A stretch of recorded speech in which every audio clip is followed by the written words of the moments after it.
Hello and welcome to the Elsabe Smit Show. Today I am broadcasting from Tel Aviv in Israel, and it's unfortunate that I can't show you the backdrop because the lighting is just not good, but you'll have to take my word from it.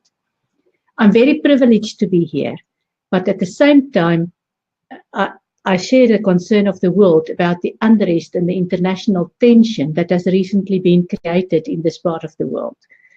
When a leader announced that his country now sees Jerusalem rather than Tel Aviv as the capital of Israel. Now, I'm not going to get into anything political. That's not my job. I've steered clear of that. But I want to explain this on a different level and give you the bigger picture in terms of how incredibly potent our words are. That's why I've titled the show The Magic of Words. You do know, of course, that we are the only creatures who can create poetry, who can write books, who can do speeches. Yes, other creatures do understand and they have some cognitive ability, but we are the only species who can actually express ourselves in words. And our words are incredibly powerful. I don't need to remind you of that, especially nowadays with social media. Somebody says something on one side of the world, and literally within minutes, it can reverberate right around the world before anybody can stop it. And you know, I read somewhere that Google is very, very patient. You cannot take away or you cannot retract anything that you have said, not just in writing anymore, but also in person on video, because video is all over the place. The words flow from us, but it's not just, the words is not all that there is. The words are the final part of the creation process. First, we get this quantum vibration. We then put it into thoughts. We apply all sorts of filters, and only then do we utter the words. So in every step of the creation process, our words that we eventually utter become more and more potent and powerful. Every word is a creation in itself. Every word reflects our thoughts, and every word carries its own magic. What's even more important for me, because I'm an author and being very aware of the potency of words, is that I'm in a country where I can read things, well, where words are displayed in Hebrew, in Arabic, and in English. Three completely different alphabets conveying the same concepts. Some people reading from right to left, others reading from left to right, using different alphabets, explaining and conveying the same concepts, which makes our words even more incredibly potent and powerful.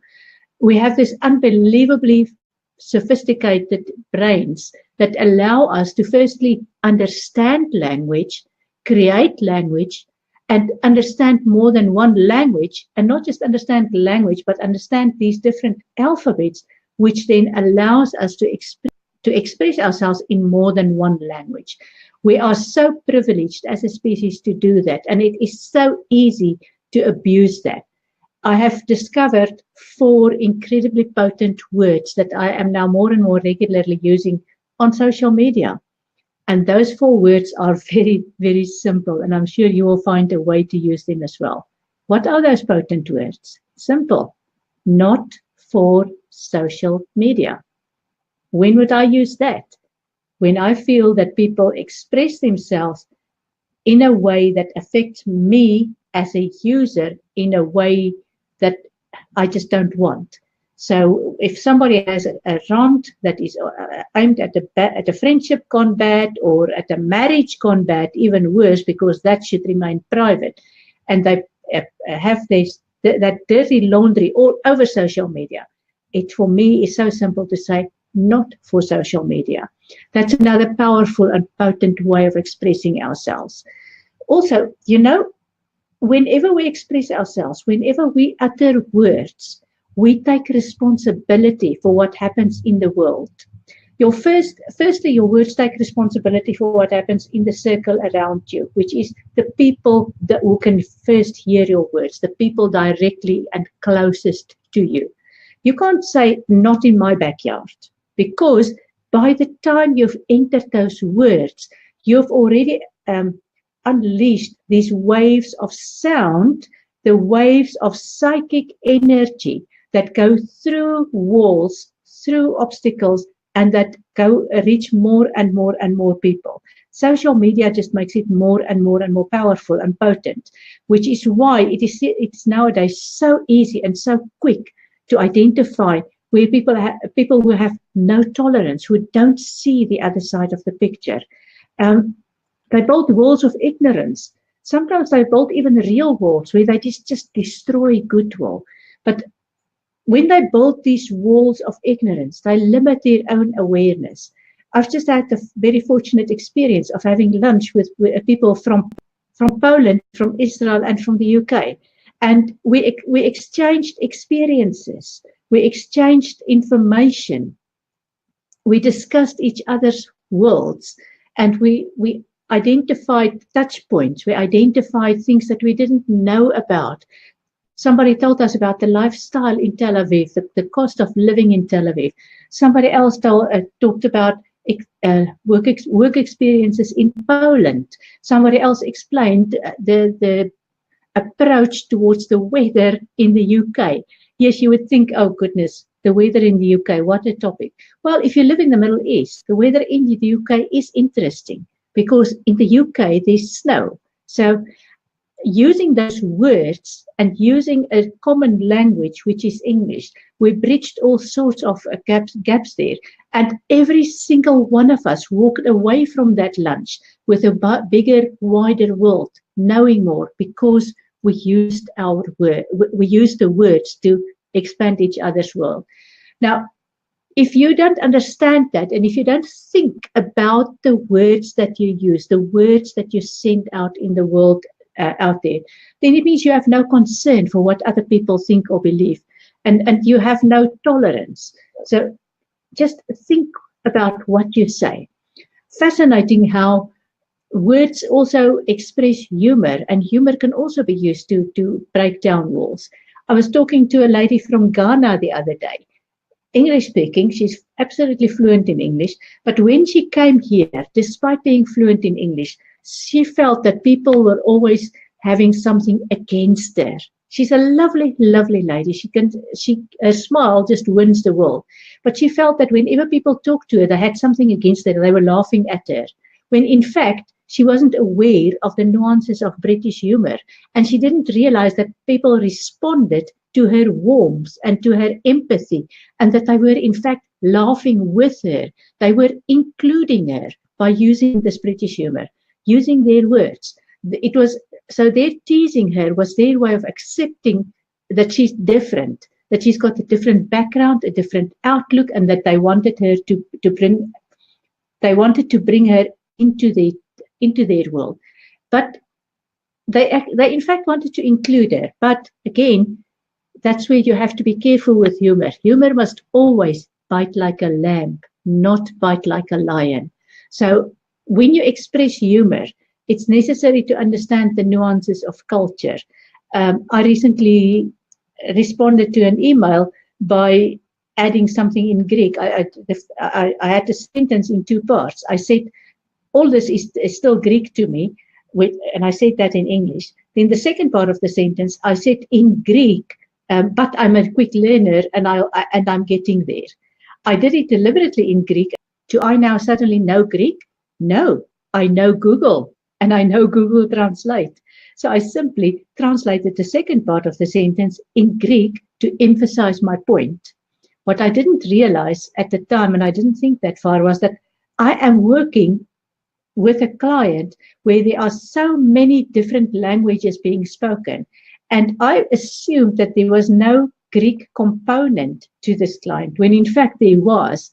And very quickly, everybody thought that I can actually speak Greek. So I had to very, very quickly educate them and say, no, that's Google being so clever. It's not me. I can write it as long as I have access to Google Translate, but don't ask me to read it.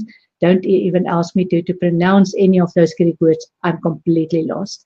Again, the incredible power of words and using humor, but using it appropriately. Was my use of humor appropriate when I wrote in Greek? Well, for some people it was, and they laughed about it, and they responded in Greek by using Google Translate as well. For others, they said, why are you using Greek? Nobody understands it. So the incredible power of words. Getting back to where I am in Tel Aviv and with the tension, with the unrest, it's not just here. Because of those words that were uttered about Jerusalem potentially being the capital of Israel rather than Tel Aviv, there are now, at this point in time, protest marches in something like 20 major cities around the world. So our words are no longer limited to only the little world that we are aware of. Our words go out there. Whatever I say goes out there, and every person who watches this video, every person who listens to the soundtrack, hears my words. And I carry this massive responsibility to ensure that the words that I send into the world are the words that carry and convey the message that I want to send into the world. When you're in here and listening to the locals and the taxi drivers and some of the people living here, all they talk about is rockets and bomb shelters. They don't talk about love, about peace. Yes, I know I'm all about love and peace. And some people say, no, you're not getting anywhere with that. You have to be firm. You have to stand up for what you believe in. Yes, you have to be firm and stand up for what you believe in. But do you really need to destroy the world in the process? Looking at these marches, these protest marches all around the world, is that really what will resolve everything? Mother Teresa had a point there. She understood the law of attraction. She said, if you want to march for war, pass. But if you want to march for love, invite me and I'll be the first to be there. Now, that's what Mother Teresa said. That's the attitude that Mahatma Gandhi had. That's the attitude that Nelson Mandela had. And go on and on about the people that we really, truly remember and that inspire us and that we learn from. They knew how to use words. They knew that it's not what you're against, it's what you are for. So it's not about being against rocket launchers. It's not about being against a president who didn't think about the impact of his words. It's about being for unity, being for a global world, being for understanding, being for inclusiveness. There's a place for all of us. We are all facets of the same diamond. God made us all, and God made everything and everybody in this world. The devil made our enemies, and they are different from us. Now, where's the devil? Did God make the devil as well? Well, in my definition, if there is a devil, yes, then God did make that devil as well. Probably to help us confront our fears, our dark side, the consequences of what we know and what we believe. So yes, God made all of that as well.